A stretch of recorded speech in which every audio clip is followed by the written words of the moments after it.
Assalamualaikum warahmatullahi wabarakatuh. Salam sejahtera dan selamat petang. Kita jumpa untuk hari kedua Pesta Buku. 7 sampai 10 hari ini adalah 8 hari bulan September 2023. Berarti hari kedua saya berada di Pesta Buku Johor yang diadakan di Aeon Tebrau, Johor Bahru. Tengok kawasan dia tuan-tuan, ini adalah mall yang mewah. Saya fikir kata salah satu daripada strategiknya adalah kerana ini antara mall yang saya fikir tumpuan ramai. Dan hari ini pula hari Jumaat, sangat padat di dalam kawasan pameran. Ini adalah kawasan pameran yang ada sekitar 28 pempamer buku dalam pelbagai kategori. Kita belanjalah dulu ruang ni.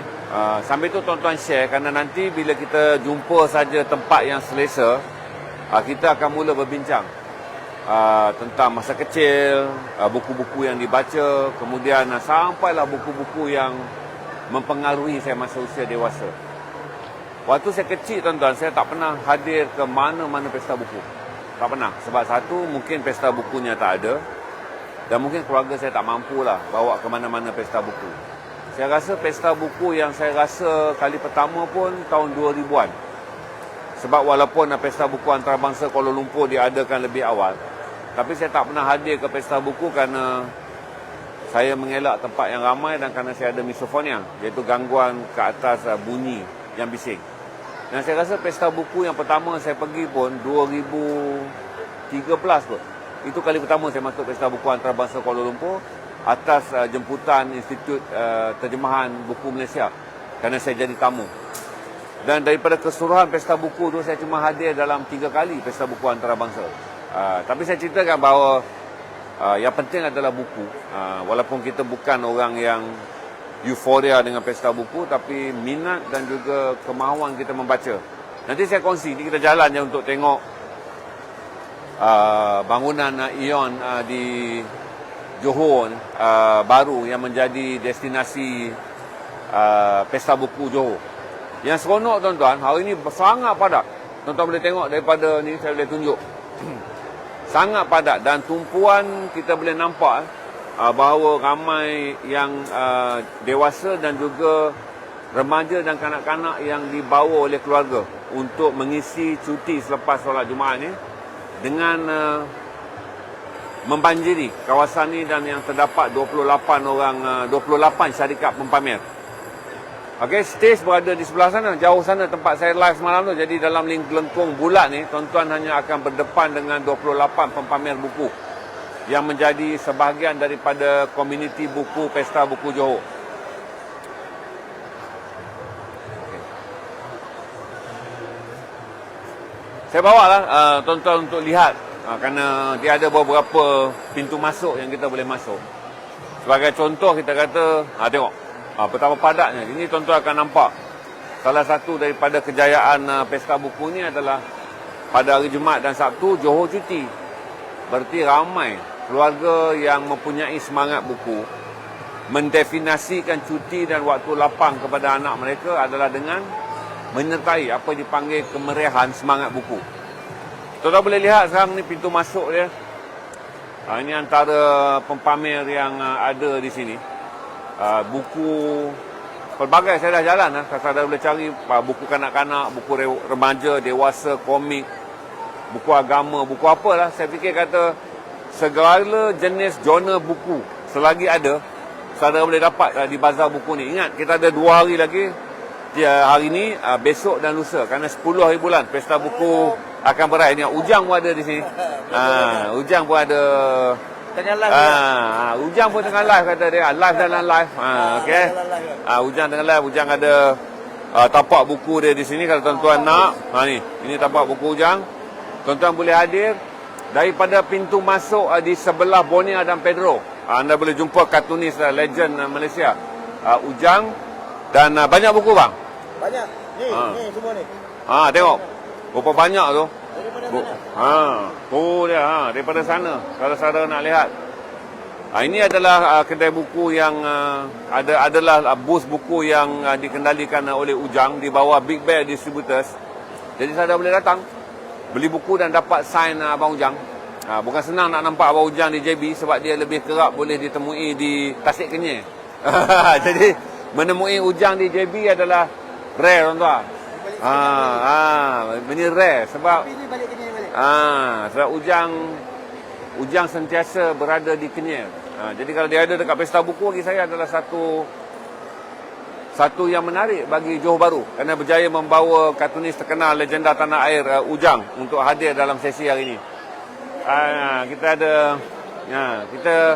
jalan. Sebelum saya berkongsi, hari ini kita ada special sebab saya tak pernah kongsi secara stream mengenai dunia masa kecil. Saya tak pernah berkongsi secara stream macam mana saya hidup masa kecil.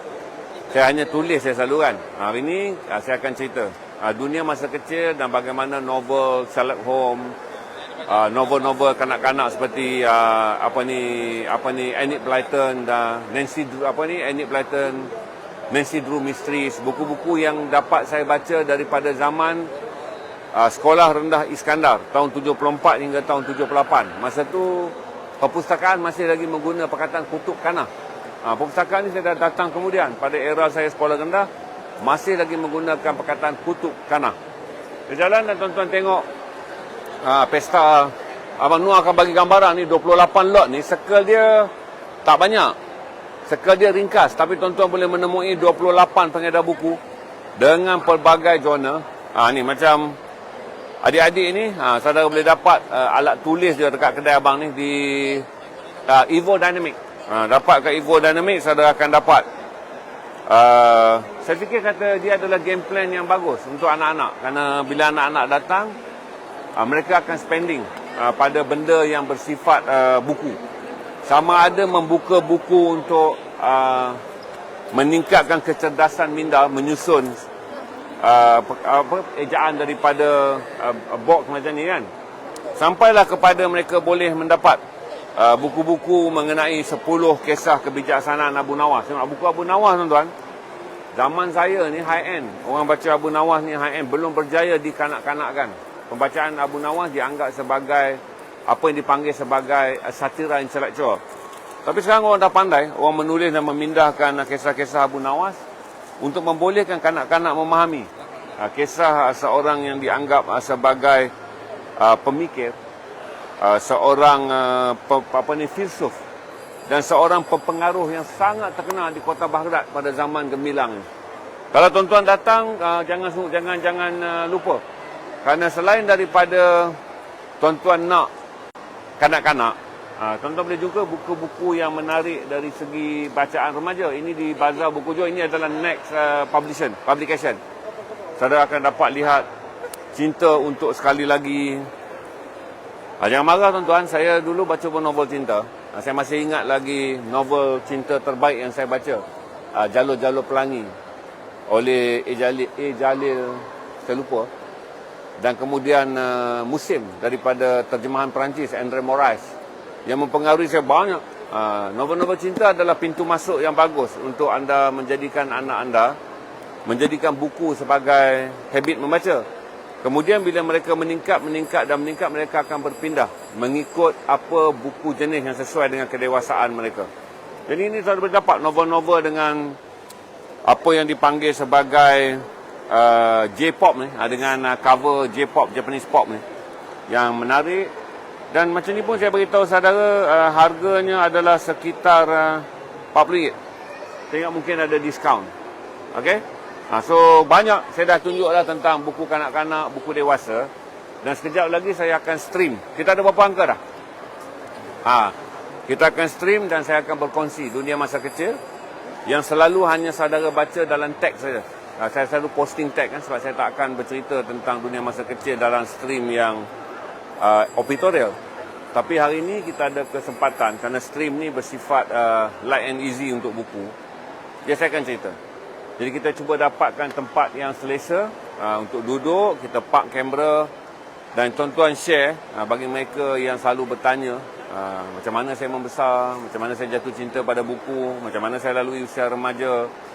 Kenapa novel-novel begitu mempengaruhi saya hinggalah saya boleh berfikir berdasarkan pengaruh watak-watak hebat dalam novel saya. Okey, kita datang, kita dapat tapaklah. Kawan baik kita ni IDBE ni, dia pinjamkan tapak. Sambil itu Noah tunjukkan dulu keadaan orang ramai di sini. Ya. Okey. Okey. Noah akan belanjakan dulu tapak untuk tuan-tuan tahu suasana yang ada di sini. Kita akan kali sikit supaya background kita tu nampak pesta buku. Nanti Ilham kena masuk. Condong sikit Kita kena adjust kamera. Sebab ini adalah ini semua buku-buku. Ini semua buku-buku yang saya pernah dah jual pada saudara. Amir bin Abdul Qadir. Buku ni antara kesedihan saya. Ini antara buku kesedihan saya. Kerana saya fikir kata Amir Abdul Qadir adalah autobiografi yang hebat tapi tidak laku. Itu yang sedih tu. Saya fikir antara bacaan yang terbaik adalah Amir bin Abdul Qadir. Kisah seorang anak muda yang menjadi hafiz Quran dan menjadi seorang ulama ketika berusia 21 tahun. Di Algeria pada tahun 1830-an. Dan bagaimana kemudiannya Amir Abdul Qadir menjadi simbol diplomatik dunia. Di mana namanya diabadikan di Ohio, Amerika, di sebuah pekan kecil yang dikenali sebagai nama El Qadir. Ini antara buku yang saya jual dulu tak sampai 100 saya dapat jual. Tapi sekarang buku ni dah tak ada di pasaran. Saya dengar kata kurang daripada 30 daripada stok cetakan dia 1000. Dan kalau tanya saya, Amir bin Abdul Qadir, Sang Pendamai, Wali dan Pahlawan adalah buku autobiografi antara yang terbaik untuk dibaca. Dan sayangnya, orang Islam tak tahu bahawa kita mempunyai tokoh pendamai yang sangat luar biasa yang menyelamatkan nyawa kira-kira 16,000 orang. Masyarakat Kristian daripada disembelih dengan kejam dalam kepungan oleh orang-orang Drus di Syria. Jadi apabila Amir Abdul Qadir berjaya menjalankan tugas diplomasi, kalaulah buku ni popular tuan-tuan, dan kalaulah buku ni benar-benar berjaya menjadi trending, kerana ini adalah kisah pada tahun 1860-an. Saya fikirkan dalam perang Ukraine dan Rusia, kita tak akan cakap siapa menang. Kita akan bercakap alangkah hebat kalau pada waktu ini ada Amir bin Abdul Qadir. Kerana Amir Abdul Qadir ni, nama dia disebut oleh Pope Pius yang ke-9. Pope Pius yang ke-9. Pope Urban yang ke-9. Dalam satu ucapan mass dia pada tahun 1863, telah menyampaikan mas Kristian di Vatican tu. Dia mengatakan tiada hari di mana masyarakat Kristian perlu memberi penghormatan kecuali pada hari ini, pada hari dia buat mass tu, penghormatan kepada seorang sang pendamai, wali Allah, pahlawan di kalangan orang Islam, kerana ketika orang Drus mengepung orang-orang Kristian di Syria, di Damsyik Syria, dia tak ada kena-mengena dengan orang Islam. Tapi Amir Abdul Qadir, seorang yang mempunyai pemikiran bahawa Islam adalah agama pendamai, Islam adalah agama yang menyeru pada kesejahteraan, telah menggunakan pengaruhnya. Amir ini dihormati oleh orang Drus dan dia dihormati oleh orang Kristian kerana ilmunya, kerana akhlaknya, dan dia pada waktu itu mempunyai sekolah agama yang sangat hebat. Jadi Amir Abdul Qadir mengambil langkah jumpa dengan pemimpin Drus dan menasihatkan masyarakat Drus yang telah pun mengepung orang-orang Kristian di Syria, Christian Maronite di Syria, dan hampir berlaku serangan penyembelihan yang akan membunuh 16,000 orang wanita, kanak-kanak dan juga orang tua serta orang dewasa. Amir berjaya menyelesaikannya dengan masyarakat Drus akhirnya bersetuju dengan kata-kata Amir bahawa peperangan dengan membunuh kanak-kanak, wanita dan membunuh mereka yang tidak bersalah adalah sesuatu yang dilarang oleh mana-mana agama yang menyuruh pada kebaikan. Jadi sejak itulah saya fikir kata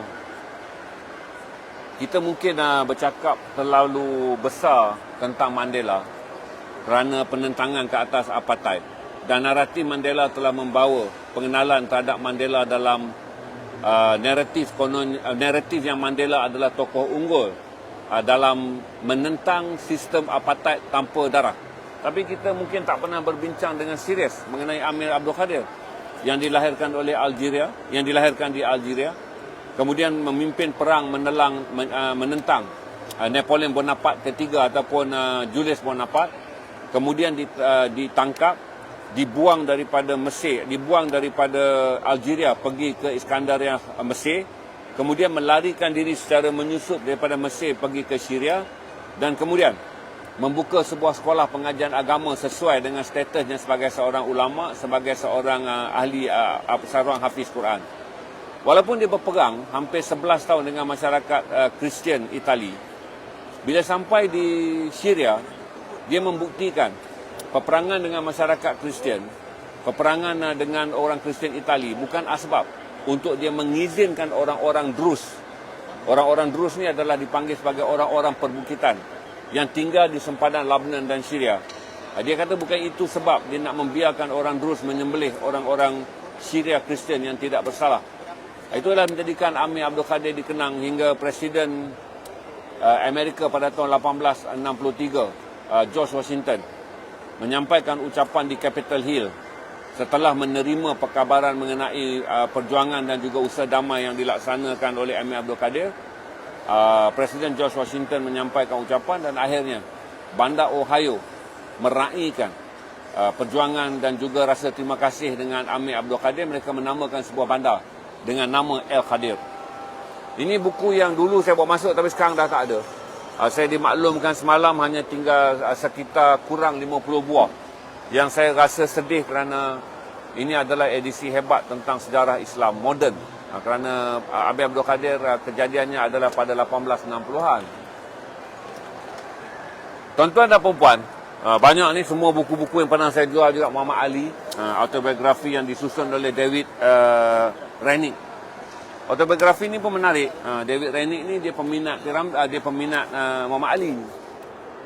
Dia minat dan dia tak ada kesempatan berjumpa dengan Muhammad Ali selepas era kejuaraan Muhammad Ali. Ketika Muhammad Ali sudah mula menunjukkan tanda-tanda kecil tentang Parkinson. Jadi satu hari ada perlawanan tinju yang besar dan Muhammad Ali akan hadir sebagai ikon. Bukan tinju, Olimpik. Olimpik 1992, 1962 dan Muhammad Ali akan hadir sebagai ikon. Jadi ketika Muhammad Ali pergi mendobi pakaian dia dengan penuh hambanya, Muhammad Ali berbaris. Dan kemudian di situlah David Rennick menegur Muhammad Ali. Menyapa dan Muhammad Ali dia kata dia membalasnya dengan penuh keramahan. Mereka berkenal dan akhirnya Muhammad Ali bersetuju memberi kepercayaan kepada David Rennick untuk menulis kisah Muhammad Ali, Raja Dunia Wira Amerika. Ini pun saya dah pernah jual kira-kira 150 buah di ZRA Stream. Okey. View cantik nampak view sebok semua supaya saya dapat rasa inilah Jumaat dan juga Sabtu yang jangka besok jangka ramai sebab cuti sekolah. Ahad adalah hari akhir pesta buku pada 10 hari bulan September. Saya dah janji kata nak cerita tentang dunia masa kecil. Saya dah janji untuk ceritakan tentang dunia masa kecil. Sebab selalunya dunia masa kecil ni saya posting dalam bentuk teks. Itu pun lama dulu. Cuma semalam saya fikir nak isi konten apa hari ni. Saya isilah konten dunia masa kecil. Bagi Kak Ayah buku-buku yang...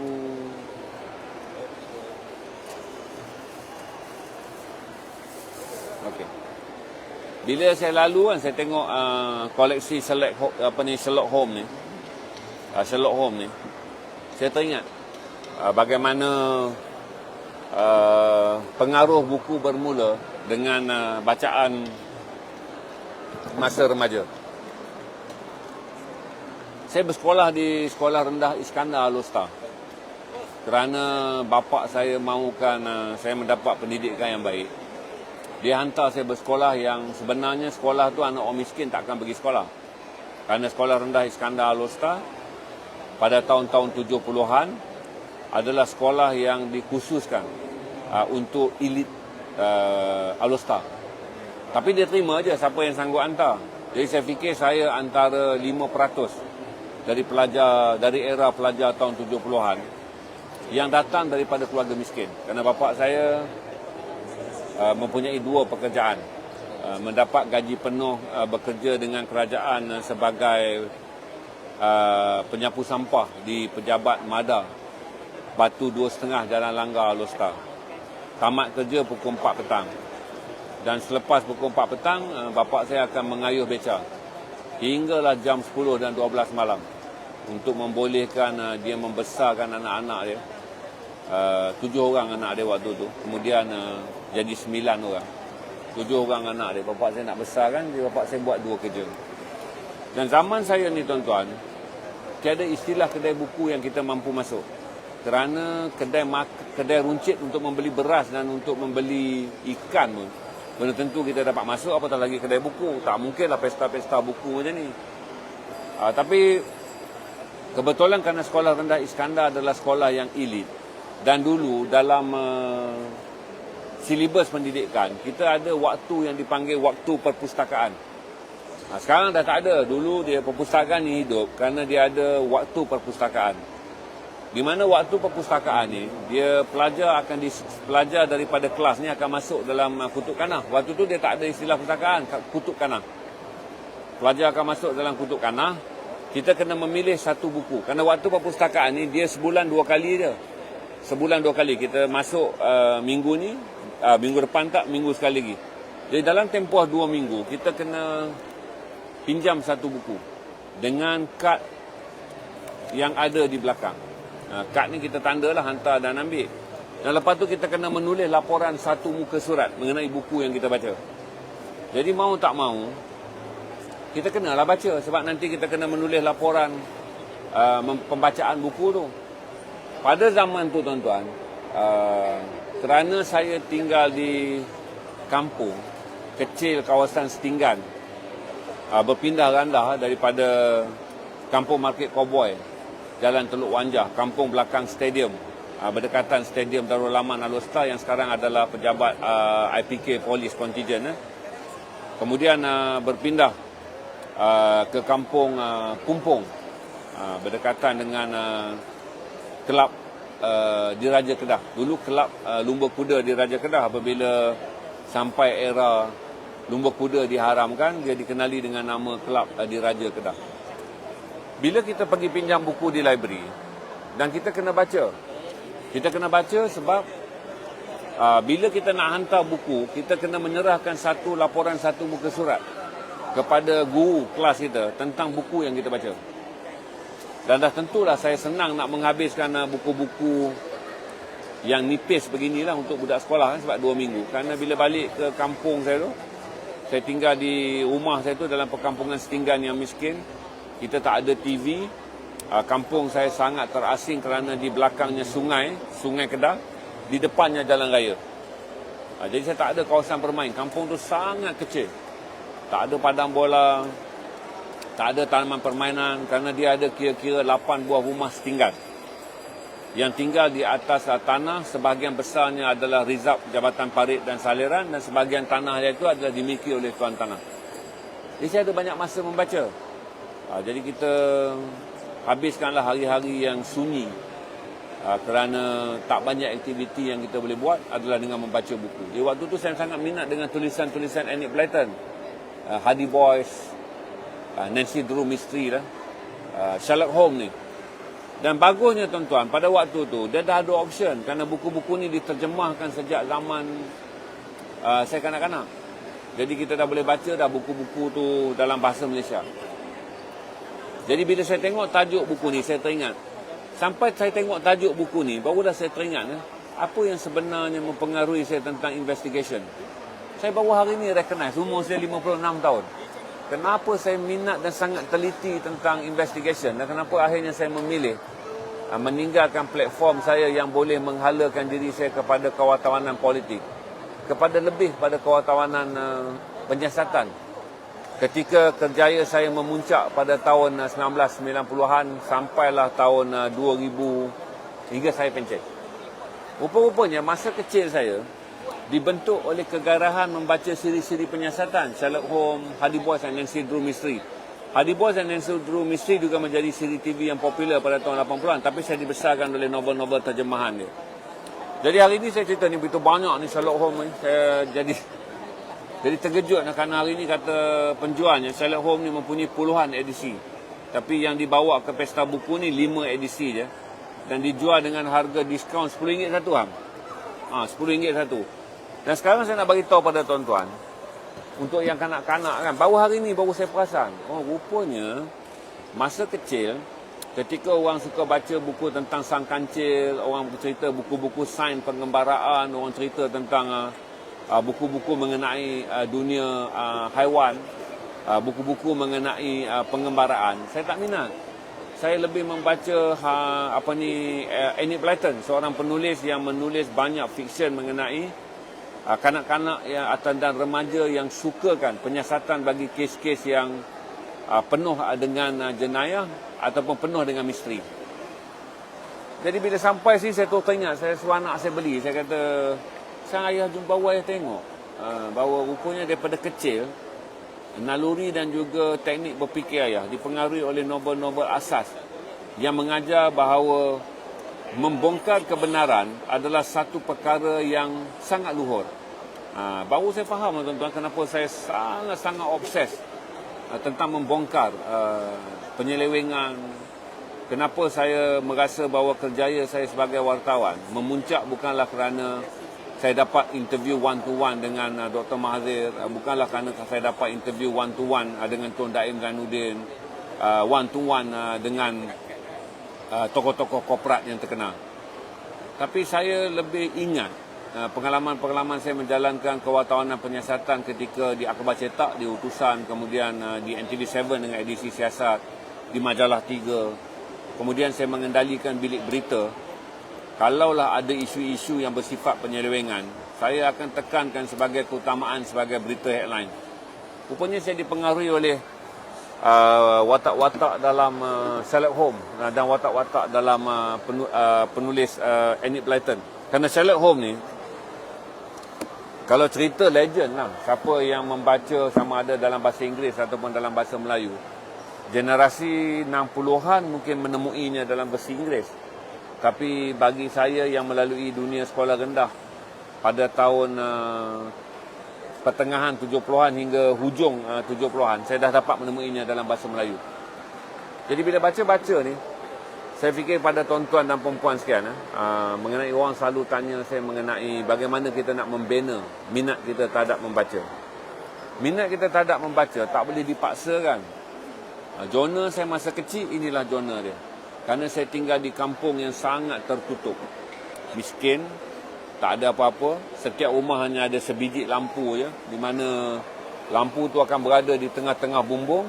Sebahagian nyalaan dia akan pergi ke dapur, sebahagian nyalaan dia akan pergi ke bilik tidur ibu bapa, dan sebahagian penyalaan akan pergi ke ruang tamu tempat anak-anak tidur. Bila padam dia lampu tu, gelaplah seluruh rumah.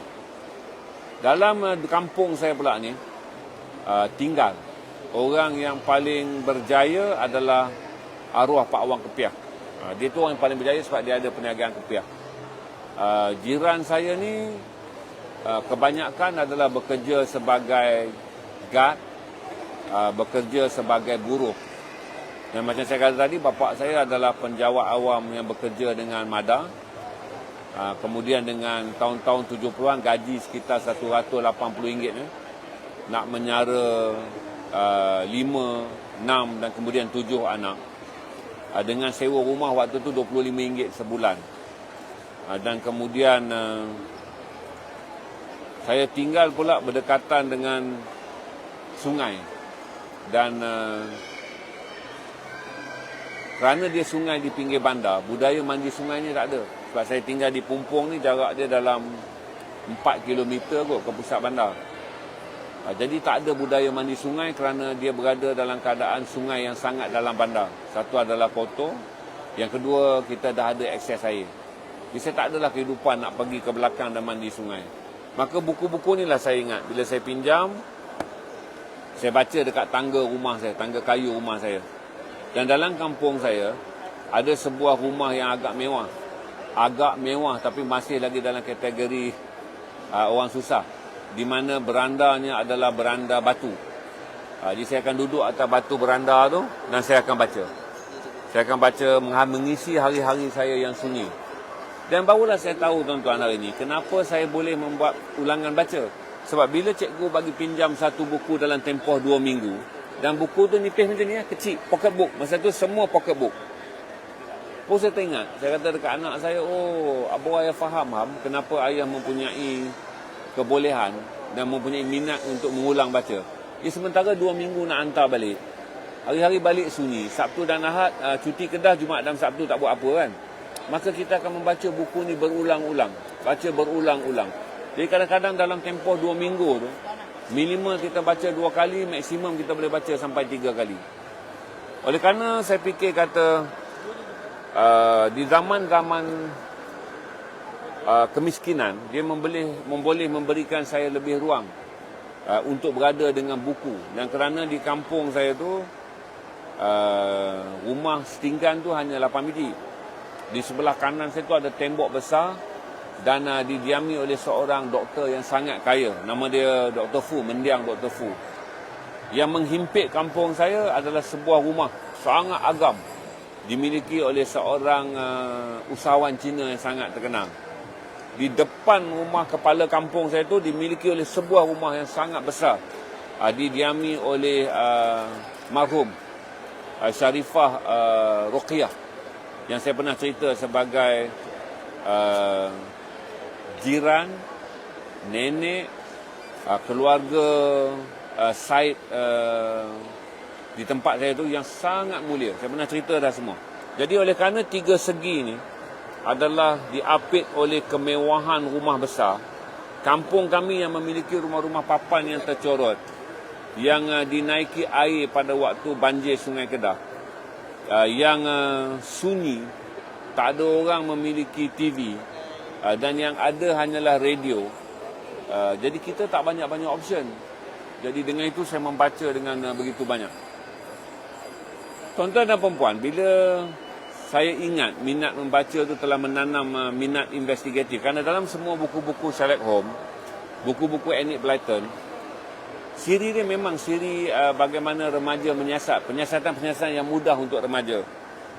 Tentang sebuah rumah yang sunyi, tentang mereka menemui barang yang ditinggalkan dan barang itu mungkin milik pencuri. Dan mereka menjalankan penyiasatan mengenai seorang yang disyaki sebagai orang gila. Novel-novel ini telah membina encourage atau membina naluri bahawa remaja yang baik ataupun kanak-kanak yang baik adalah kanak-kanak yang berusaha untuk membongkar kebenaran tanpa rasa takut. Tapi pada masa yang sama, bekerja secara berkumpulan secara bijaksana untuk menyusun strategi supaya penyiasatan mereka berjaya membongkar kebenaran. Bila saya tengok balik baru tadi, usia 56 tahun, saya boleh kata, ayah dibesarkan oleh novel-novel ni lah. Yang kenapa ayah tak excited jadi wartawan politik, tapi ayah lebih excited untuk menjadi wartawan penyiasatan. Kita ada berapa ratus orang sekarang? 480. Kerana hari ni hari apa? Jumaat ni. Kita orang dah mula bergerak cuti. Semalam kita ada 600 juga. Tak apa, tuan-tuan tengok dan bagi like dulu dan share. Bila saya dewasa sikit, minat membaca saya di sekolah menengah taklah banyak macam sekolah rendah. Kerana sekolah menengah saya dah pergi ke kawasan kediaman yang sangat meriah, iaitu di Flat Mergong, Alor Setar Kedah, dan saya bersekolah di Sekolah Tunku Abdul Rahman. Saya dah pandai bersukan, kehidupan dah penuh dengan exposure. Saya mempunyai ruang berjalan yang sangat luas. Daripada tempat saya di Mergong pergi sampai ke Kampung Berjaya, ke Teluk Ian dan pergaulan tu, minat saya kepada buku hilang. Kerana kita punya kehidupan fizikal yang sangat aktif dan agresif. Kemudian bila saya putus hubungan sekolah dan kemudian saya mengembara ke Kuala Lumpur dalam usia yang sangat mentah, dan saya kembali kepada momen pada detik-detik tertentu kita akan menyendiri dan sunyi. Maka itulah saya ingat kenapa saya boleh pertama kali teringat membeli novel Bumi Manusia. Dan kemudian bila saya sampai ke Kuala Lumpur, Pustaka Antara, kedai buku yang terkenal berada di Jalan Tengku Abdul Rahman tu, meletakkan dekat dinding cermin. Dia bukan kerana apa, tuan-tuan. Kalau siang saya tak berani masuk sebab saya tak ada duit untuk membeli buku pada usia 17, 18 dan 19 tahun ketika saya mula sampai KL. Tapi cermin buku yang menghadap betul-betul ke arah yang orang selalu lalu lalang, sebab dia duduk Pustaka Antara adalah yang paling ke depan menghadap jalan raya. Jadi rak buku yang ada dekat situ, buku yang dia pamerkan adalah sejarah Eropah moden yang disusun oleh John Rex. Tebal dan juga sangat mahal. Saya ingat waktu tu harga dia sekitar RM28. Bagi tahun 1986, 87 saya rasa. Jadi pada waktu saya bekerja di pasar, dengan gaji yang kecil, nak kumpul, saya kerja pasar coket kan, gaji kecil nak kumpul payah. Dan saya selalu makan burger, satu berada burger yang meniaga burger, betul-betul di depan Pustaka Antara. Satu hari tu dia tengok saya ulang alik tengok buku tu, beli burger dia. Lepas tu dia tengok lagi buku tu, beli. Dia tanya, kenapa selalu tengok buku tu? Ini kira-kira jam 11 malam bawa ke 2 pagi lah, kedai buku dah tutup kan. Tapi oleh kerana buku tu menghadap ke cermin, dia memberi tarikan kepada saya selama berbulan-bulan. Tengok dan tak mampu nak beli. Jadi dia kata, aku belanja kau, aku bagi kau pinjam separuh, kau keluar duit kau separuh. Kita bincang-bincang lah nak dapatkan buku tu, saya separuhnya ada duit. Separuhnya ni. Jadi besoknya saya beli. Dan kemudian saya bayarlah berdikit-dikit kepada berada burger yang saya selalu makan burger dekat dia pada malam hari, Benjo waktu tu. Dan itulah saya membaca sejarah Eropah moden, buku yang dianggap dibaca oleh ahli-ahli akademik, oleh para profesor dan para sarjana yang mengkaji sejarah Eropah. Buku yang tebal, yang mengangkat sejarah Eropah daripada revolusi Perancis, revolusi industri, sampailah ke era yang dipanggil era penaklukan dan dipanggil sebagai era dipanggil sebagai tamadun Eropah, yang memperkenalkan saya kepada banyak sejarah besar, daripada kisah-kisah Napoleon Bonaparte, Joan of Arc, pergi kepada sejarah Prusia lama, PRUSSI, pergi kepada pendedahan untuk mengenali apa itu disebut sebagai Anglo-Saxon, sampailah kepada sejarah feudalism Rusia, hinggalah Rusia jatuh dan menjadi sebuah negara komunisme. Semua benda-benda ni tuan-tuan datang dalam disiplin saya nakkan buku yang tebal yang boleh dapat saya baca lama. Waktu saya beli buku tu tuan-tuan, kenapa saya pilih sejarah Eropah moden? Kerana saya nak dia tebal dan lama boleh baca, tak rugi. Jadi kita nak beli buku ni, kita tak mampu. Jadi saya tengok semua buku, itulah buku yang paling tebal dalam rak tu. Dan itulah buku yang akan memakan masa lama untuk saya baca. Berarti berbaloi dengan duit yang saya beli.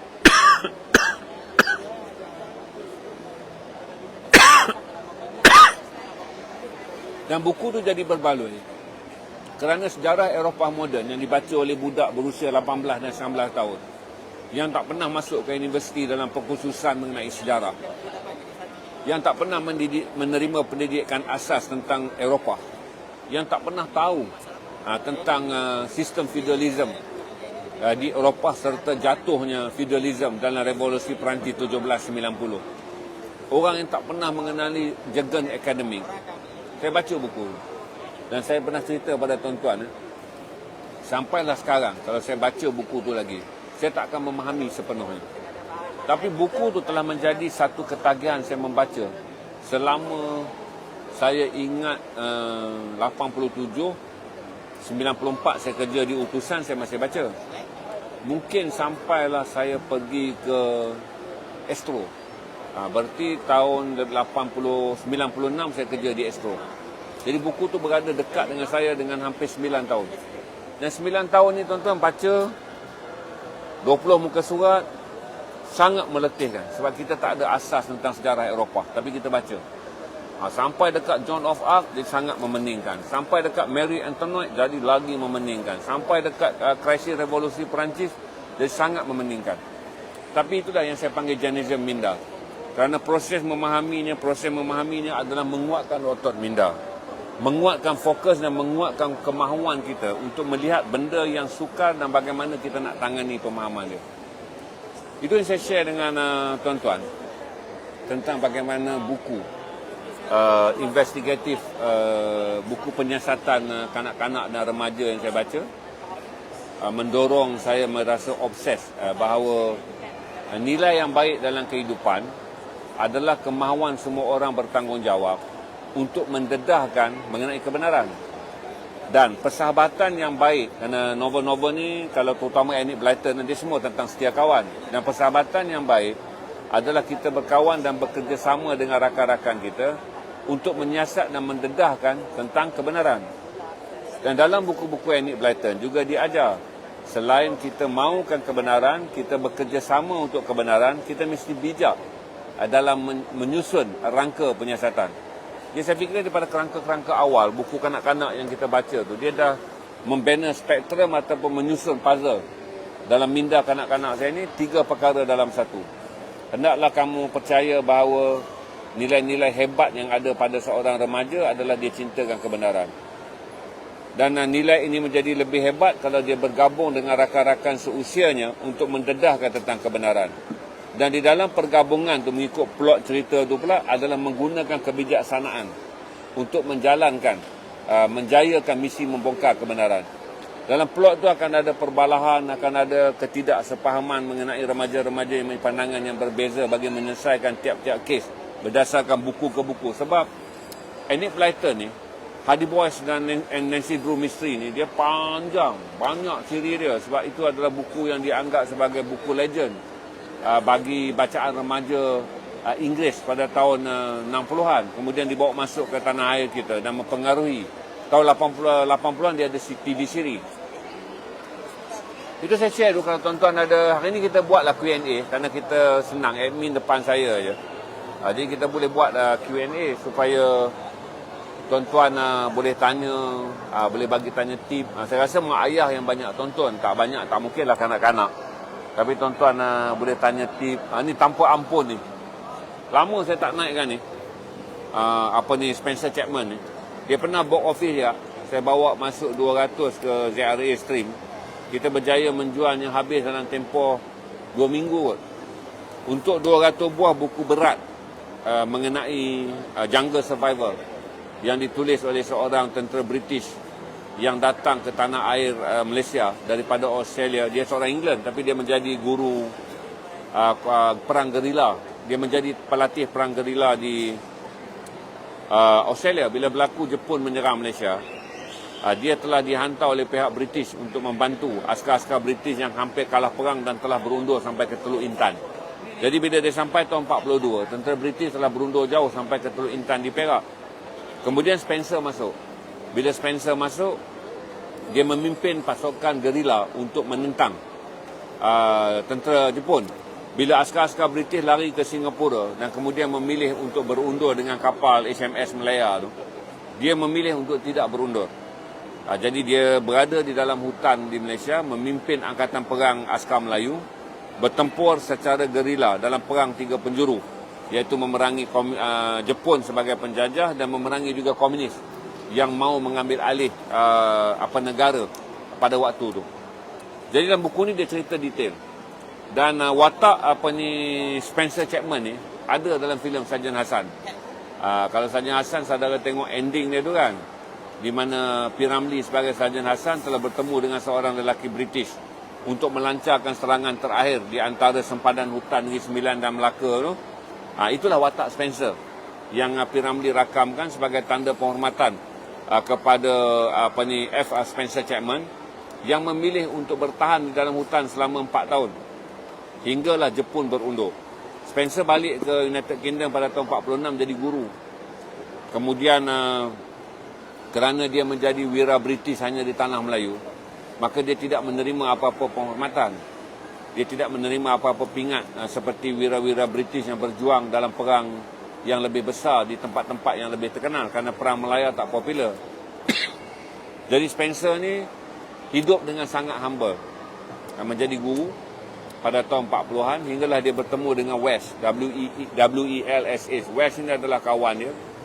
Dan kawan dia kata, Chapman, kau kena menulis sebuah buku kerana kisah kau berjuang dalam hutan tak pernah berlaku oleh mana-mana pejuang Inggeris yang pergi ke negara-negara Asia dan tropika yang berdepan dengan cabaran hutan tapi hidup. Maka dia tulis. Jadi buku ni menjadi sangat popular di seluruh dunia di kalangan mereka yang minat jungle survival kerana dia cerita dengan detail bagaimana mereka nak mengendalikan kehidupan dalam hutan tanpa kasut, tanpa pakaian, tanpa makanan, tanpa apa yang dia makan, apa yang dia buat.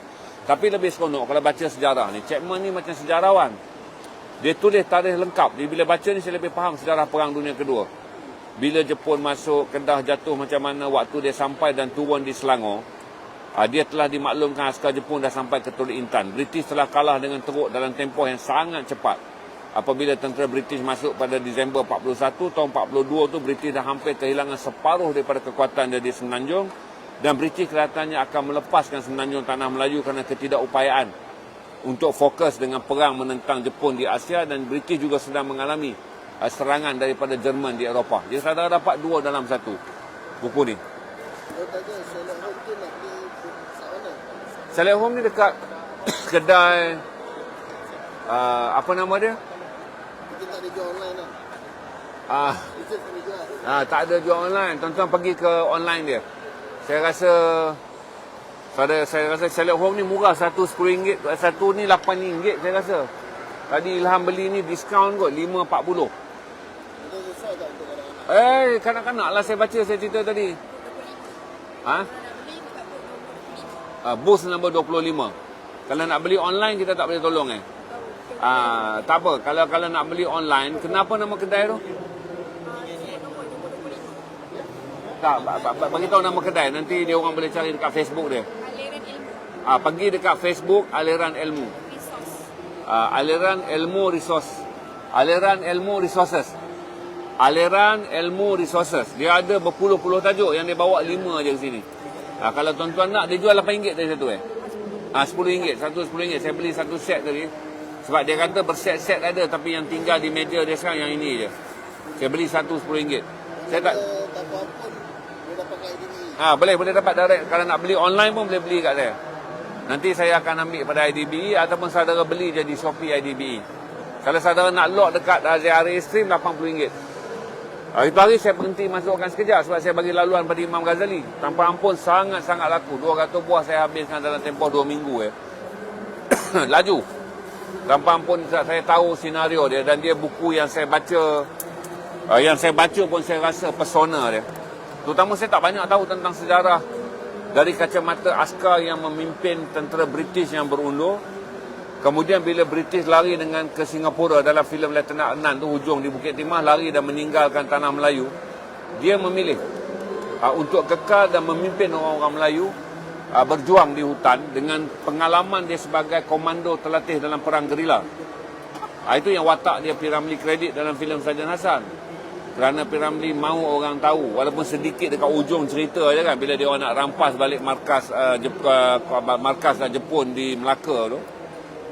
Spencer datang daripada hutan Negeri Sembilan dan bergabung dengan P.Ramlee. Spencer ni hidup jauh dalam hutan dia di negeri Perak ni. Dia bawa Perak Selangor dia bertempur. Dan dia cerita bagaimana dia survive tak mati 3 tahun lebih, dan bagaimana dia menyusun angkatan perang askar Melayu bertempur secara gerila dalam perang 3 penjuru. Perang terbuka adalah dengan Jepun, perang tertutup di mana berlaku juga perselisihan dengan pasukan komunis yang pada waktu itu juga mahu menguasai tanah air. Dia boleh dapat lock sekarang, nanti Ilham uruskan. Boleh lock Ilham Ilham uruskan. Lock je Ilham uruskan. RM80 plus post sampai KL saya postkan. Kalau tuan-tuan nak Muhammad Ali pun, tuan-tuan nak Muhammad Ali juga boleh dapat. Muhammad Ali juga saya jual dengan harga 80. Kalau siapa nak combo, lock je Muhammad Ali dengan tanpa ampun 100.5, balik nanti saya uruskan post. Ini special lah. Pasal mungkin tuan-tuan dah banyak masuk dan tengok buku Imam Ghazali dan juga Nabi Muhammad SAW, tapi yang baru masuk tak pernah tengok bahawa saya pernah menjual kisah Muhammad Ali oleh David Rennick dan juga tanpa ampun. Macam Muhammad Ali ni kan, orang tak tahu kenapa tuan-tuan tengok tinju, dan kalau saudara tengok repeat video black and white kan, kenapa ada perkataan Ali. Saudara ingat itu jeritan biasa. Kalau siapa baca siri Muhammad Ali barulah faham. Bila Muhammad Ali menjadi juara dunia pada tahun 68, Muhammad Ali jadi juara dunia tahun 68. Tapi tahun 68 Muhammad Ali tak mau pergi kepada servis perang di Vietnam. Servis perang di Vietnam Muhammad Ali tak nak pergi. Bila Muhammad Ali tak nak pergi, mereka mengugut Muhammad Ali untuk menyertai satu peperiksaan. Muhammad Ali ni sebenarnya tuan-tuan, dia mempunyai masalah, dia sebenarnya dia cerdik tau, tapi dari segi dia ada gangguan IQ dia. yang spektrum dia mungkin dia ada disleksia. Di mana bila Muhammad Ali hadir, dia mencapai kelulusan tahap 4. Iaitu tahap 4 ni dia ada 1, 2 layak, 3 boleh dipertimbangkan, 4 fail. Muhammad Ali ni fail. Jadi Muhammad Ali ni dah selamat daripada ditugaskan untuk pergi ke perang. Bila lebih ramai tentera Amerika mati dalam perang Vietnam, Muhammad Ali ni tak nak pergi dengan dia tahap 4 pun dia orang nak hantar. Yang mempunyai, sebab tu saudara tengok dalam filem Forrest Gump. Kan Forrest Gump tu IQ dia rendah. Dan kemudian kawan Forrest Gump yang mati kena bom pun IQ rendah. Itu ada dalam data ni, di mana apabila Amerika merasa desperate, dia menghantar rekrut askar muda hinggalah ke tahap mereka yang sebenarnya gagal, iaitu tidak mencapai pawaian IQ yang tinggi untuk berada di medan perang. Sebab tu ada Forrest Gump dalam perang Vietnam. Sebab tu ada watak lelaki kulit hitam yang dipikul oleh Forrest Gump dalam perang Vietnam tu kan, kedua-duanya mempunyai gangguan lembam. Dalam buku ni, bila Muhammad Ali tak nak pergi, kerana dia kata, aku tidak akan memerangi mereka yang tidak diarahkan oleh Rasulku. Kerana dia dah masuk Islam daripada nama Claudius Clay dan menjadi Muhammad Ali. Jadi dia kata, aku tak akan pergi. Sebab tu waktu panggil tu, dia kena langkah ke depan dalam pembarisan kan. Dia kena langkah ke depan untuk mengesahkan dia setuju. Muhammad Ali tak pernah langkah. Maka sebagai hukuman, mereka tarik gelangan juara dia. Jadi tahun 68 hingga tahun 72, Muhammad Ali ni tak ada gelaran kejuaraan. Muhammad Ali waktu dia tahun 68 dengan tahun 72, dia menghabiskan masa dengan menyampaikan ucapan-ucapan anti perang. Ini bahagian yang Muhammad Ali yang saudara mungkin tak ingat. Saudara hanya ingat tentang kemasyhuran dia di gelanggang tinju. Tahun 68 sampai 72, Muhammad Ali telah mengadakan ucapan demi ucapan sampailah di Howard University. Ucapan dia yang paling berjaya. Bila pelajar-pelajar kulit putih dan pelajar-pelajar kulit hitam bergabung, mendengar ucapan Muhammad Ali, sebahagian menyebut yang hadir adalah 2,000, ada sebahagian menyebut 3,000 yang hadir. Ucapan Muhammad Ali waktu itu telah menjadi sangat popular. Masa ucapan itulah pelajar-pelajar melaungkan Ali, Ali, Ali. Yang akhirnya apabila Muhammad Ali telah menjadi begitu berpengaruh dan mereka bimbang pengaruh Muhammad Ali boleh membawa kepada perubahan politik, maka gelaran Muhammad Ali dipulangkan pada tahun 72.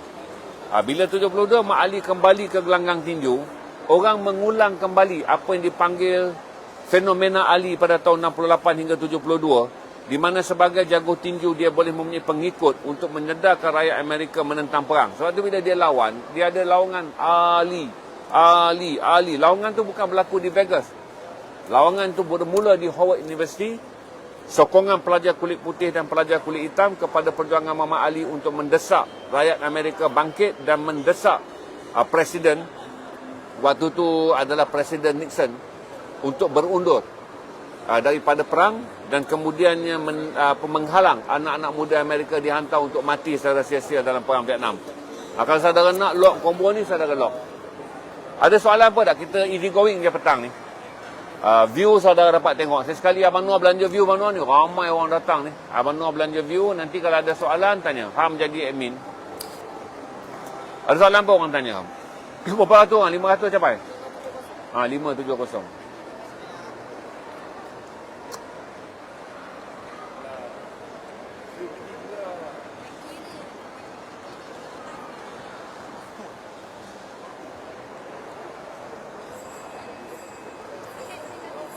Kami orang lock buku tak?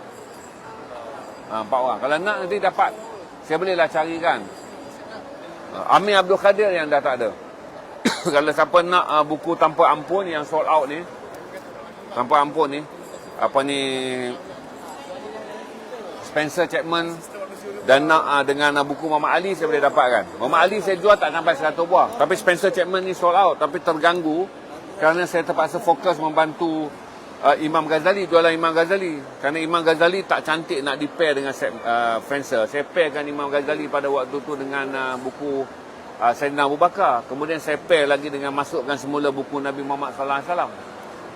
Ada soalan?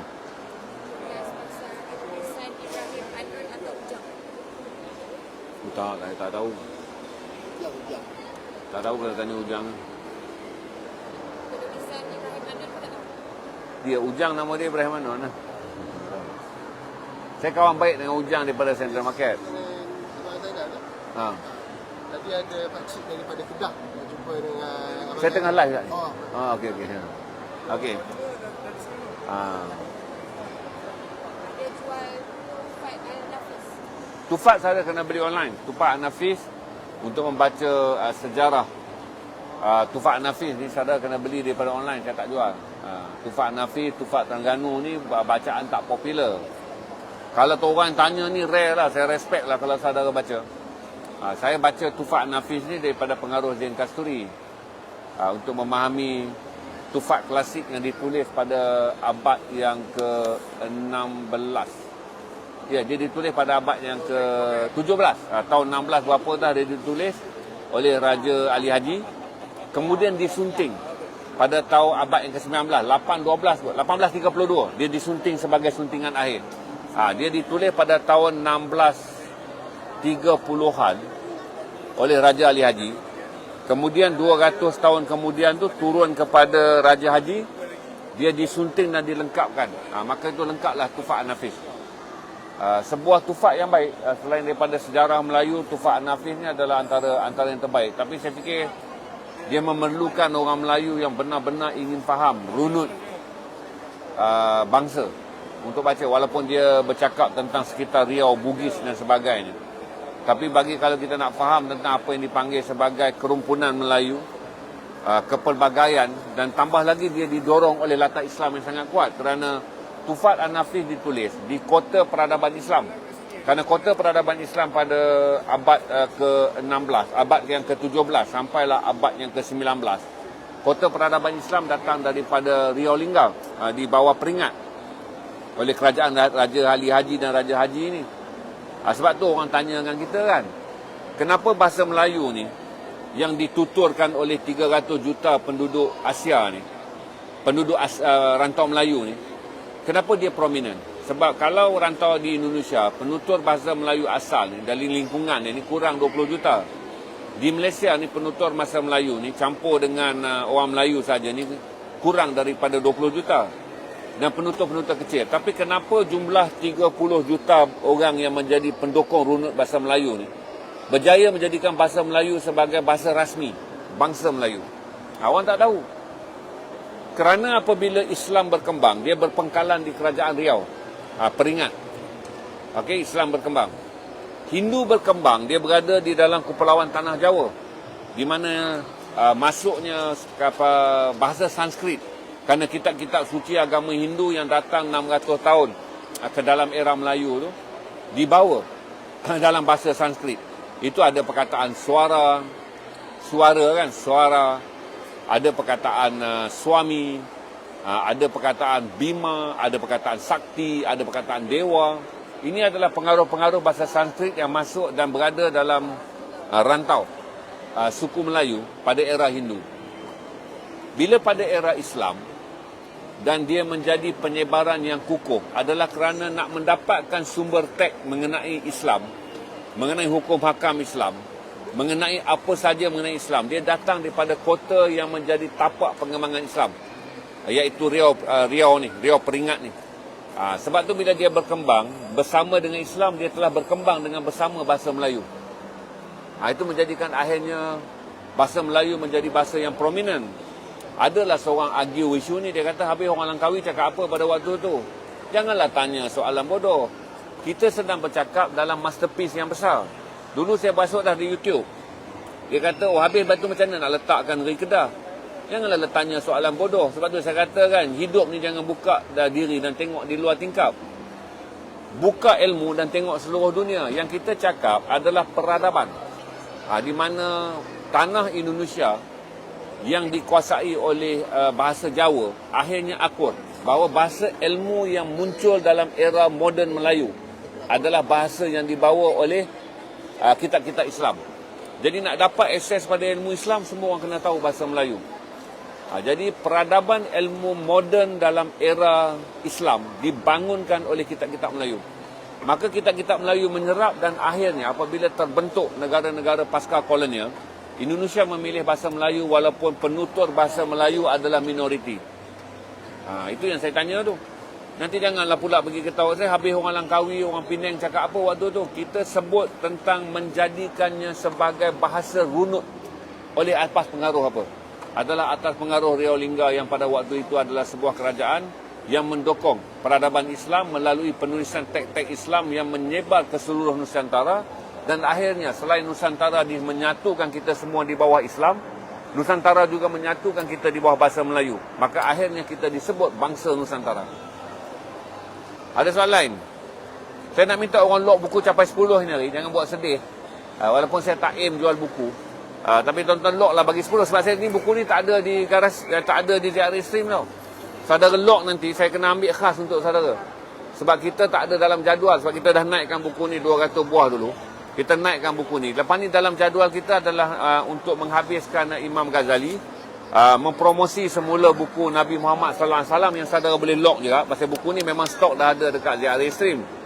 Imam Ghazali dah nak habis. Kalau nak lock Imam Ghazali mungkin esok saya akan jual. Kerana esok saya akan stream rehlah ataupun menggembara cara Islam bersama dengan penggembara dan juga seorang pemimpin sufi yang terkenal di negara kita, iaitu Ustaz Syarul. Saya akan live dekat luar besok, tak dekat indoor. Malam esok kita live dekat luar, senang-senangan. Nak boleh lock je buku. Kita harap 10 buah. Saudara boleh lock buku Muhammad. Daripada ini Ilham ada, dia akan ambil lock dengan harga RM80. Muhammad combo dengan ni pun boleh. Kita minta nanti Muhammad nak combo dengan Muhammad Ali yang menjadi Rasulullah SAW dan Muhammad Ali yang apabila namanya dipilih untuk diletakkan di Hall of Fame, dia tak benarkan nama dia di lantai. Kan di Hollywood tu Muhammad Ali disenaraikan sebagai nama yang patut berada di Hollywood. Jadi Muhammad Ali kata, aku nak tapi dengan syarat namaku diletakkan di dinding, kerana namaku adalah aku ambil daripada nama Rasulku. Itu menjadikan kenapa nama Muhammad Ali satu-satunya tak berada di lantai. Kalau saudara ke Hollywood, dia berada di dinding. Jadi dua, seorang nabinya dan seorang yang dilahirkan dalam keluarga Kristian sebagai Cassius Clay, kemudian memeluk agama Islam, menjadi jajuh tinju, menjadi pejuang hak asasi di Amerika, dan akhirnya menjadi pepengaruh yang membawa imej Islam dan duta sukan keamanan. Ini kalau saudara nak boleh minta combo Muhammad. Dua-dua pun 150 ya. Kita ada waktu lagi tuan-tuan untuk bersenang lenang dengan soal jawab. Kita ada berapa 600 orang capai tak petang ni? 573 kita tak boleh nak hit. Tapi saya harap saudara bagi like dekat video ni. Tolonglah siapa yang masuk sebelum keluar bagi like je, sebab kita nak bantu video ni untuk capai sekurang. Yang semalam saya ucap terima kasih. Lepas live je kita dapat 1000 like. Walaupun ramai tak boleh stay lama, tapi lepas live je kita dapat 1000 like. Saudara boleh tanya soalan-soalan personal saya dengan buku. Buku ni saya boleh review bila masa. Tapi hari ini saya nak in person je tentang buku dan juga kehidupan personal. Kalau tanya perkembangan agama dan bahasa. Perkembangan agama dan bahasa. Ya, saya dah cerita tadi pengembangan agama dan bahasa. Tentang saya dah jawab soalan tu tadi. Tengok balik video tu. Tentang pengembangan agama Islam di dunia Melayu, dan kemudian bahasa Melayu menjadi bahasa rasmi agama Islam bagi umat Melayu ni. Saya baru sebut je cerita tadi tentang kerajaan Rio Lingga, bagi mereka yang bertanya soalan tentang Tufaq An-Nafis. Bagaimana daripada dunia Melayu yang ada 300 juta lebih kurang, iaitu 300 juta ni, iaitu Indonesia, dunia Islam yang ada 300 juta penduduk di benua Asia Tenggara, yang menjadikan kita sebagai benua kedua terbesar umat Islam daripada tanah Arab, ada dalam 600 juta. Kemudian di sini ada lebih kurang 300 juta. Saya dah cerita tadi transisi berundurnya pengaruh bahasa Sanskrit daripada Hindu dan meningkatnya bahasa Melayu yang dibawa dari Rio Lingga, dan kitab-kitab peradaban Islam semuanya berkembang dalam bahasa Melayu, dan akhirnya bahasa Melayu mengukuh. Penutur bahasa Melayu ni kurang daripada 20%. Kerana yang terbesar adalah penutur bahasa Jawa. Tapi oleh kerana kedudukan bahasa Melayu daripada abad yang ke-17, tahun 16 lebih tu, adalah mengukuhkan kedudukan Islam apabila Islam berkembang ke tanah-tanah Hindu, yang kemudiannya bertukar menjadi tanah Islam. Dan akhirnya apabila Islam mengukuh selama 300 tahun, kemudian kolonial datang, kolonial dihalau, Islam menjadi sebuah agama bagi Indonesia merdeka, Islam menjadi agama bagi sebuah tanah Melayu yang merdeka dan berbentuk sekian tu, maka bahasa Melayu yang dituturkan sebagai kumpulan minoriti tu diangkat tinggi kedudukannya kerana dia menjadi bahasa yang menyumbang kepada penyebaran Islam. Dia tetap bahasa Melayu walaupun di bawah tulisan Jawi, dan dia tetap bahasa Melayu walaupun di bawah tulisan roman, di mana kitab-kitab keilmuan Islam tu boleh ditemui dengan banyak. Kita tak jumpa kitab-kitab keilmuan Islam ditulis secara spesifik dalam bahasa Jawa. Dalam bahasa ni, dia mesti datang dalam bahasa Melayu kerana tradisi daripada Riau telah menghantar isyarat di mana perkitaban, dakwah dalam bentuk teks adalah datang dalam bentuk bahasa Melayu. Hari Hamka yang memberi impak dalam hidup Haji. Banyak. Kalau ketanya sekarang ni, waktu saya jadi tukang jahit kasut, saya jadi hipis. Saya jadi hipis teruk je tahun 85 hingga tahun 87. Dan taklah saya kata sampai hipis yang teruk. Tapi bererti terpesong dalam hidup daripada landasan yang wajar dilalui oleh seorang anak muda lah. Waktu tu umur saya 19-20 tahun. Jadi saya jadi tukang jahit kasut di Banting sekejap. Masa saya jadi tukang jahit kasut tu lah, saya banyak didedahkan oleh seorang kawan saya. Dia follow kat sini juga. Mazlan Hamid nama dia. Mazlan Hamid ni dia belajar di UiTM. Jadi Mazlan ni dia dapat banyak akses pada buku. Jadi Mazlan bawa balik pada saya sebuah buku falsafah hidup. Kemudian bila saya matang sedikit tu, umur saya 19-20 tau. Saya tak banyak duit untuk beli buku. Bila saya dah matang, saya fikir karya Hamka yang paling mempengaruhi saya adalah kenang-kenangan. Saya baca kenang-kenangan ni tuan-tuan, pasal saya dah tahu cerita dia kan. Saya masih ingatlah indah bahasa kenang-kenangan ni tuan-tuan. Katalah saya stres Saya stres, lepas tu saya rasa sunyi kan. Bila baca kenang-kenangan ni, ayat-ayat Hamka tentang kampung dia sebagai kanak-kanak yang menyepi. Hari-hari dia panjat pokok rambutan kan Hamka malas masuk kelas kan kerana bapak dia garang. Jadi Hamka tak suka masuk kuliah waktu Hamka kecil. Jadi Hamka sentiasa bermain di antara pokok-pokok rambutan dan pokok-pokok jambu. Berdekatan dengan kampung halaman tempat bapak dia mengajar agama. Saudara baca page pun dah menitis air mata.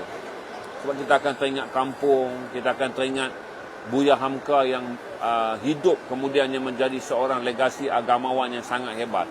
Buya Hamka yang kemudiannya menjadi pemikir dan penyumbang ulung dalam sejarah intelektual moden Islam di Asia Tenggara ni. Adalah seorang budak lelaki yang sunyi dan hidup dengan bertemankan aktiviti memanjat pokok. Dalam bab awal tu dia panjat pokok rambutan. Jadi saya suka baca kenang-kenangan kerana saya kata untuk menjadi orang yang hebat, tak semua lahir daripada keluarga jutawan, tak semua lahir daripada keluarga orang kaya, tak semua main piano pada waktu dia kecil. Tak semua orang yang menjadi berjiwa besar adalah orang yang dihantar berada dalam pentas-pentas besar. Hamka lahir dengan hubungan yang dingin dengan ayah dia. Sebagai kanak-kanak yang sunyi kerana ibu bapa dia sibuk menguruskan pesantren. Jadi dalam novel kenang-kenangan tu, dunia sunyi yang dia ceritakan pada ketika dia kecil dan memanjat pokok rambutan dan menyendiri tu, kita dah dapat tahu dah bahawa dia memberikan kita semangat, bahawa yang sederhana ataupun yang biasa-biasa yang Allah bagi takdir pada seorang kanak-kanak, dia boleh menjadi pengubah dunia. Dia boleh mengubah dunia. Hamka memulakan kenang-kenangan tu, kalau saudara tengok, kita tak akan terbayang inilah budak polos, budak malas yang mengalami masalah konflik komunikasi dengan ayahnya kerana dia seorang yang merasa dirinya sentimental, ayahnya sangat garang. Dia hanya mampu bermain dengan kesunyian waktu, bermain dengan pokok rambutan. Tapi akhirnya dia mengubah pemikiran dan menyumbang banyak perkara kepada apa yang dipanggil sebagai pemikiran progresif kepada bangsa Indonesia, dan pengaruhnya sampai juga ke Malaysia. Ramai dah orang luar, kita dapat dah 10 buku. Baru 8. Ada ambil combo tak? Okey, tak ada ambil combo siapa saya nak cari 2-3 buku lagi, bagilah lepas 10. Kita stream buku tak ada orang lock. Hari ni kita easy going kan, dekat sikit, senang sikit nak lock. Sebab saya cari 10 buku je. Ada apa lagi soalan? Saya akan bagi laluan Kerana hari ni kita tak ganggu orang. Stage orang lain boleh pakai. Kita ambil sudut ni je. Tuan-tuan, kita ada berapa orang? Dah menurun dah? 565. Okey. Masih maintain lagi? Jadi apa pendapat tentang Islam liberal hari ni? Saya. Buku. Buku yang Haji rasa sangat-sangat baik untuk difilmkan. Semalam saya dah cerita dah. Buku yang sangat baik untuk difilm, saya dah cerita, dah petikkan daripada The Malay Sketches. The Malay Sketches lah ni. Ni The Malay Sketches Friends Attempt. Saya dah ulas panjang malam tentang kisah cinta terlarang, di mana kesetiaan Siti Ma'inah sebagai pelindung kepada seorang Inggeris yang tak bersalah bernama Grant. Kejadian berlaku di Kuala Kangsar, Perak pada tahun 1891. Kemudian dalam petikan ini semua kisah benar yang dicatatkan oleh Francis Attenham. Kemudian sebuah kisah cinta yang berlaku pada tahun 1870-an yang ditulis semula oleh Francis Attenham pada tahun 1895. Jadi 20 tahun sampai kisah tu Francis Attenham tulis semula, iaitu kisah cinta di antara Raja Iskandar, Raja Maimunah, dan juga cinta tiga segi bila munculnya Raja Sulaiman. Sebuah kisah cinta yang tragik. Saya dah cerita semalam, tengok balik video semalam.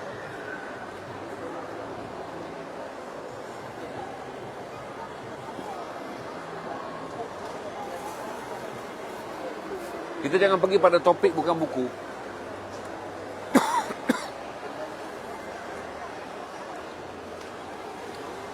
Cukup tak 10? Kita perlu 2 orang lagi lock je. 9 buah. Seorang 2 lagi lock cukup lah. Habis tu saya belanja tuan-tuan dalam sudut ni. Sebab saya habis tepat je pukul 6. Saya nak lari balik. Saya tak akan ada sesi ngopi. Sebab saya nak kena baca semua dokumen. Sebab malam ni saya akan stream semula krisis beras 1 analisis. Malam ni saya akan stream detail dengan data-data baru, fakta-fakta baru. Kerana malam tu, kerana kita tak ada laptop, trafik maki hamun banyak. Jadi saya terpaksa delete video tu kerana maki hamun dalam trafik tu telah menyebabkan video tu kelihatan tak sihat apabila ditonton.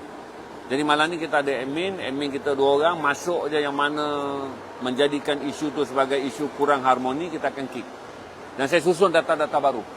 Jadi malam ni kita akan stream mengenai krisis beras di negara kita untuk saudara tengok dalam 4 frasa. Frasa perang Ukraine dan Rusia yang menyebabkan 30% gandum hilang daripada pasaran dunia. Kemudian El Nino yang menyebabkan peratusan penurunan pengeluaran makanan telah berlaku pada 2013. Berarti apa yang kita lalu sekarang ni bukanlah perkara aneh. Kerana penyusutan pengeluaran padi di seluruh negara-negara pengeluar padi ini telah menyusut dengan teruk antara 2013 hingga 2022. Indonesia kehilangan 20% pengeluaran padi dia, daripada 71 juta tan kepada 55 juta tan. Thailand mengalami kekurangan 5% per tahunan.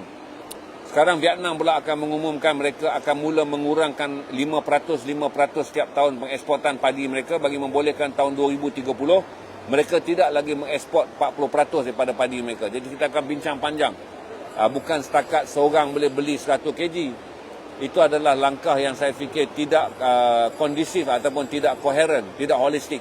Jadi kita tengok isu global dan kita bawa sampailah langkah ke masa depan, iaitu melihat pasaran harga beras dan relevankah Malaysia kekal sebagai negara beras termurah di Asia Tenggara. Tadi saya ada buku geopolitik. Geopolitik paling bagus ni ya. Dengan ni. Ini geopolitik yang paling bagus. 2 sudut yang berbeza. Ini saya jual banyak ni di JRA Stream, 200 buah. 100 kita ambil kan, habis kan. Ini masa dulu, waktu dia datang dalam edisi kulit tebal, saya jual dia lebih kurang dalam 200 buah aja. Lepas tu habis, saya minta dia orang print balik 500. JRA Stream dah jual 200 buah, sekitar bulan Jun kot kita jual. Ini adalah Tata Dunia, tulisan Henry Kissinger. Henry Kissinger adalah Yahudi pertama yang menjadi Sultan Negara Amerika, iaitu pada tahun 1967 hingga 1973. Dan dia berkhidmat di bawah 2 presiden. Dia berkhidmat dalam Presiden Nixon, yang dia banyak mempengaruhi pandangan-pandangan Nixon dalam menghujungkan perang Vietnam.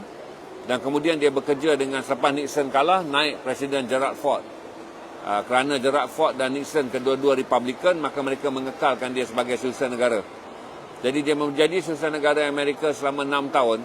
Dasar Amerika yang ada sekarang, tak ada kira lah Republikan ataupun Demokrat pegang, masih lagi dipengaruhi oleh apa yang dipanggil sebagai Kitab Demokrasi Amerika, yang disusun dan dimentorkan oleh Henry Kissinger. Pandangan Henry Kissinger ni ada 3 perkara aja.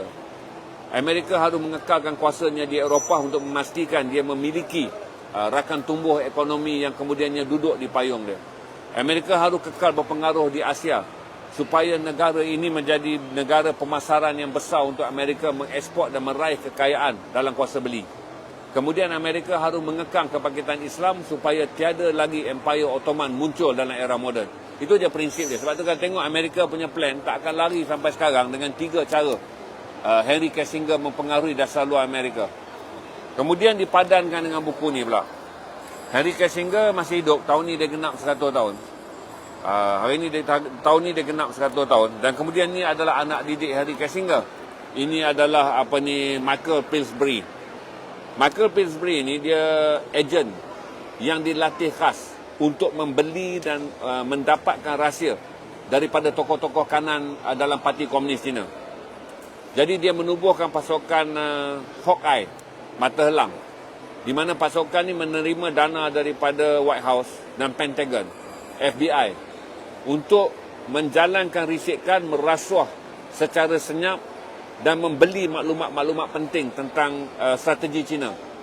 Dia juga menawarkan kewarganegaraan kepada mereka yang memiliki banyak rahsia penting China yang boleh dijual di Amerika. Ini ada sebuah buku, 2 buku geopolitik yang hebat, di mana dalam buku ni setelah Amerika melabur dalam projek Hawkeye, maka Michael Pillsbury kena membuat laporan apa yang dia tahu tentang rancangan China daripada rahsia-rahsia yang dia kumpulkan selama hampir 2 dekad dia memimpin Hawkeye. Jadi dia kata strategi rahsia China adalah gerakkan 100 tahun daripada komunis yang mula menjadikan China sebuah negara komunis 1949. Dia kata menjelang 2049 China ingin menguasai dunia dan China ingin menundukkan kuasa Amerika dan Eropah. Itu dalam buku ni. Ini 2 buku geopolitik. Kalau nak boleh lock je sebab saya dah pernah jual. Nanti Ilham boleh tolong order kan. Nak lock buku ni, siapa yang minat geopolitik, 200.5 ayat. 200.5 kalau saudara beli daripada online pun sama. Saudara kena bayar post sendiri. Yang ni 200.5 plus post.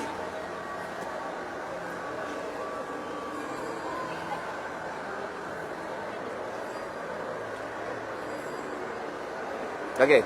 Siapa nak lock je lah yang tanya buku geopolitik tu, itu yang 2 yang terbagus untuk baca dalam saudara nak faham. Kalau Amerika, saudara nak faham Amerika lah. Kerana Amerika memainkan peranan yang penting dalam perang Rusia dan Ukraine. Saudara akan faham kenapa Amerika mahu mengekalkan pengaruh dia di Eropah. Seperti mana yang Henry Kissinger sebut. Yang buku ni, strategi 100 tahun China, saudara akan faham kenapa China melancarkan peta baru di Laut China Selatan, di mana dia merangkumkan sebahagian wilayah Indonesia, sebahagian wilayah Vietnam, sebahagian wilayah Filipina, sebahagian wilayah India, malah sebahagian wilayah Malaysia di bahagian Sabah dan Sarawak sebagai lautan milik dia. Ini kalau saudara baca, saudara akan faham apa yang berlaku hari ini, kerana kedua-dua ini adalah pemikir dan penyusun strategi, penyiasat dan pembeli rahsia dalam dunia intelijen Amerika. Tuan-tuan yang mana keluar masuk, tolong bagi like. Kita ada berapa like rasa Aham? Saya cadang untuk dapat sekurang-kurangnya 900 like macam semalam. 942. Alhamdulillah. Berarti in and out semua yang masuk 900 orang dah bagi like. Semalam pun lebih kurang itu je. Saya harap kita boleh capai 1000 like. Bagi membolehkan video ni naik di atas timeline 2000 orang. Kerana hari ni benda yang saya cerita pada tuan-tuan hari ni, banyakkan review peribadi yang tak pernah saya cerita dalam video yang lain.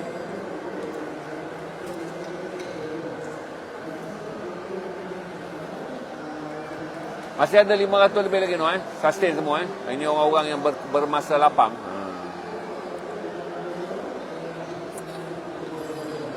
100 tahun China dalam seperti China US.